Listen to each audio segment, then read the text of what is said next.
All right.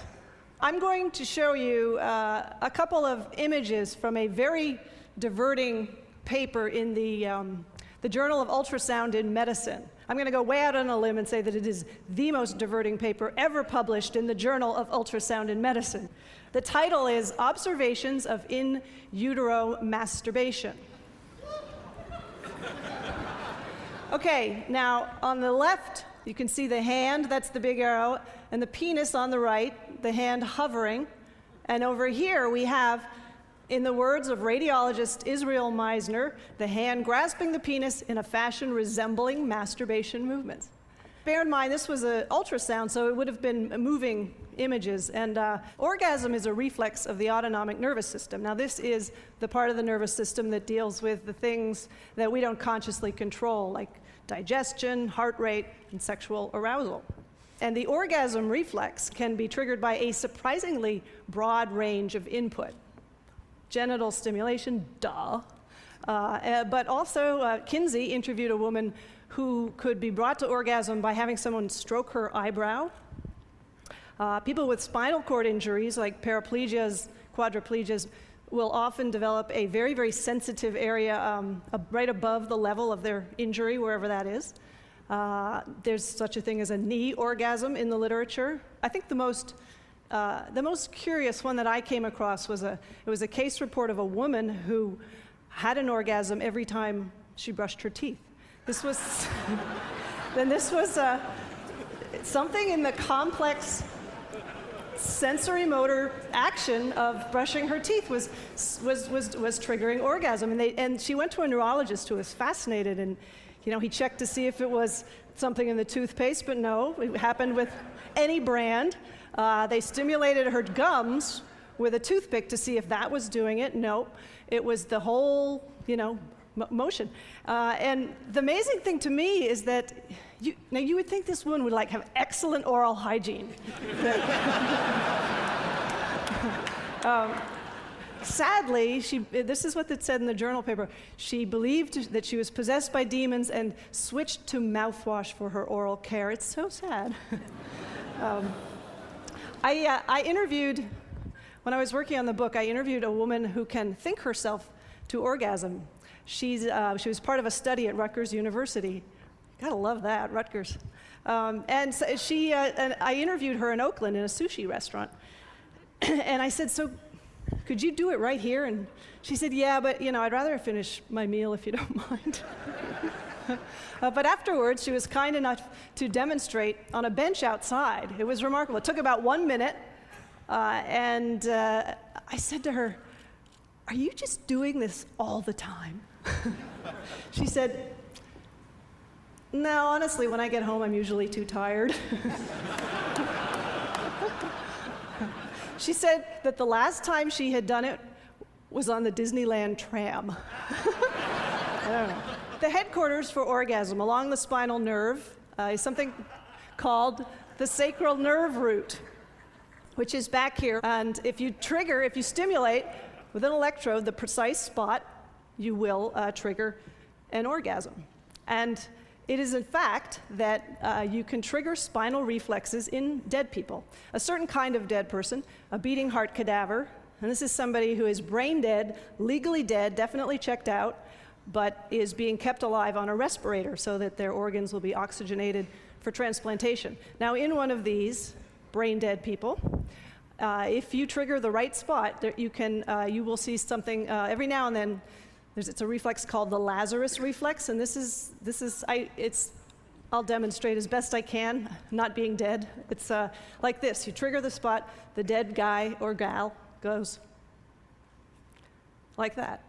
Very unsettling for people working in pathology labs. Now, if you can trigger the Lazarus reflex in a dead person, why not the orgasm reflex?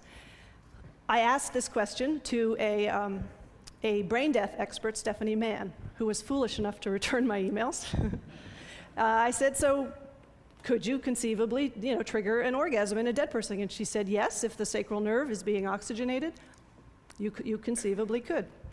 And obviously it wouldn't be as much fun for the person, but it would be an orgasm.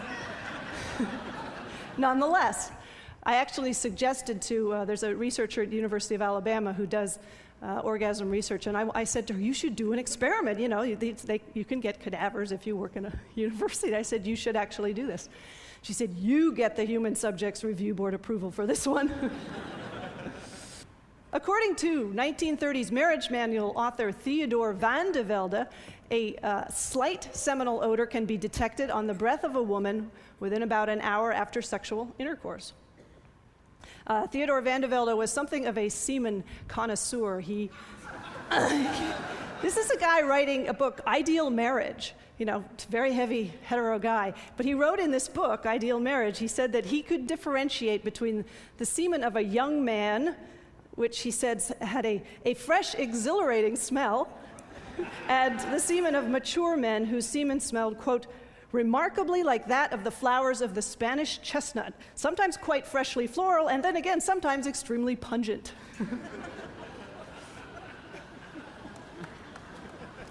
Okay, in 1999, in the state of Israel, a man began hiccuping. And this was one of those cases. It went on and on. He tried everything his friends suggested. Nothing seemed to help. Days went by. At a certain point, the man, still hiccuping, had sex with his wife. And lo and behold, the hiccups went away. And he told his doctor, who published a case report in a Canadian medical journal under the title, Sexual Intercourse is a Potential Treatment for Intractable Hiccups. I love this article because at a certain point they suggested that unattached hiccupers could try masturbation. I love that because there's like a whole demographic, unattached hiccupers. No, married, single, unattached hiccuper. In the 1900s, early 1900s, gynecologists, a lot of gynecologists, believed that when a woman has an orgasm, the contractions serve to suck the semen up through the cervix and sort of deliver it really quickly to the egg, thereby upping the odds of conception. It was called the upsuck theory. And if you go all the way back to Hippocrates, physicians believed that orgasm in women was not just helpful for conception, but necessary. You would have the doctors back then were routinely telling men the importance of pleasuring their wives. Marriage manual author and semen sniffer Theodore van de Velde has a line in his book. I love this guy. I got a lot of mileage out of Theodore van de Velde. He had this line in his book that supposedly comes from the Habsburg monarchy, where there was an Empress Maria Theresa who was having trouble conceiving, and apparently the royal court physician said to her, I am of the opinion that the vulva of your most sacred majesty be titillated for some time prior to intercourse. It's apparently, I don't know, on the record somewhere. Masters and Johnson, now we're moving forward to the 1950s. Masters and Johnson were upsuck skeptics, which is also really fun to say. They didn't buy it.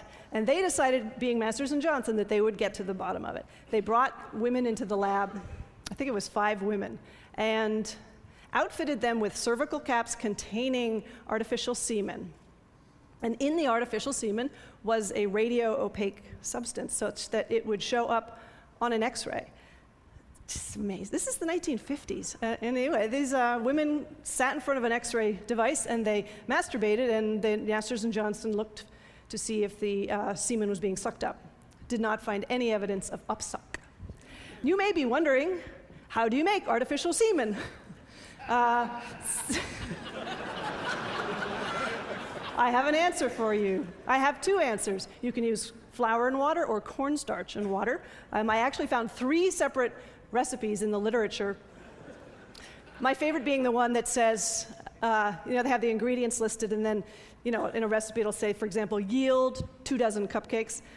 This one said, yield 1 ejaculate. There's another way that orgasm might boost fertility. This one involves men. Sperm that sit around in the body for a week or more start to develop abnormalities that make them less effective at head-banging their way into the egg. British sexologist Roy Levin has speculated that this is perhaps why men evolved to be such enthusiastic and frequent masturbators. he said, if I keep tossing myself off, I get fresh sperm being made, which I thought was an interesting theory. So now you have an evolutionary excuse. Okay. Alrighty. There is considerable evidence for upsuck in the animal kingdom. Pigs, for instance. In Denmark, the Danish National Committee for Pig Production found out that if you sexually stimulate a sow while you artificially inseminate her, you will see a 6% increase in the farrowing rate, which is the number of piglets produced. So they came up with this plan, this 5-point stimulation plan for the sows, and they had the farmers, there's posters they put in the barn, and they had a DVD, and I got a copy of this DVD. And this is my unveiling, because I'm going to show you a clip. Okay, now here we go. See, in it, la la la, off to work. And all looks very innocent. Okay, he's going to be doing things with his hands that the boar would use his snout. Lacking hands. Okay. This is the boar has a very odd courtship repertoire. This is to mimic the weight of the boar. You should know the clitoris of the pig inside the vagina, so this may be sort of titillating for her. Here we go.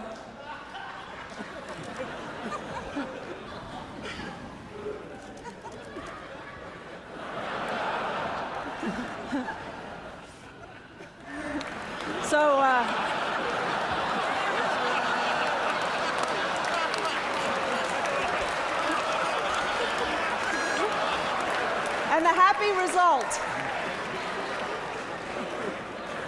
I love this video. There's a point in this video towards the beginning where they zoom in for a close-up of his hand with his wedding ring, like as if to say, it's okay, it's just his job. He really does like women.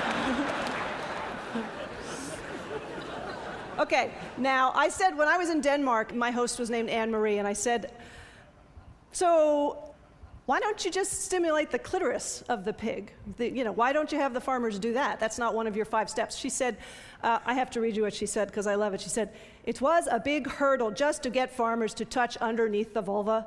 So we thought, let's not mention the clitoris right now. Shy but ambitious pig farmers, however, can purchase, this is true, a sow vibrator that hangs on the sperm feeder tube to vibrate. Because as I mentioned, the clitoris is inside the vagina, so possibly, a little more arousing than it looks. And I also said to her, now these sows, you may have noticed the sow doesn't look to be in the throes of ecstasy, and she said, you can't make that conclusion because animals don't register pain or pleasure on their faces in the same way that we do. They tend to, pigs, for example, are more like dogs. They use the upper half of the face. The ears are very expressive, so you're not really sure what's going on with the pig. Primates, on the other hand, we use our mouths more. This is the ejaculation face of the stump-tailed macaque. And, interestingly, this has been observed in female macaques, but only when mounting another female. Masters and Johnson in the 1950s, they decided, okay, we're going to figure out the entire human sexual response cycle, from arousal all the way through orgasm in men and women, everything that happens in the human body. Okay, with women, a lot of this is happening inside. This did not stop. Masters and Johnson, they developed an artificial coition machine, and this is basically a penis camera on a motor. There's a phallus, clear acrylic phallus with a camera and a light source attached to a motor that's kind of going like this. And the woman would have sex with it, and that's what they would do. Pretty amazing. Sadly, this device has been dismantled. This just kills me, not because I wanted to use it. I wanted to see it. One fine day, Alfred Kinsey decided to calculate the average distance traveled by ejaculated semen. This was not idle curiosity. Dr. Kinsey had heard, and there was a theory kind of going around at the time, this being the 1940s, that the force with which semen is thrown against the cervix was a factor in fertility. And Kinsey thought it was bunk, so he got to work. He got together in his lab 300 men, a measuring tape, and a movie camera. And in fact, he found that in 3/4 of the men, the stuff it just kind of slopped out. It wasn't spurted or thrown or ejected under great force. However, the record holder landed just shy of the 8-foot mark, which is impressive. Yes, exactly. Sadly, he's anonymous. His name is not mentioned. In his write-up of this experiment, in his book, Kinsey wrote, "2 sheets were laid down to protect the oriental carpets." Which is my second favorite line in the entire oeuvre of Alfred Kinsey, my favorite being, "Cheese crumbs spread before a pair of copulating rats will distract the female, but not the male." Thank you very much.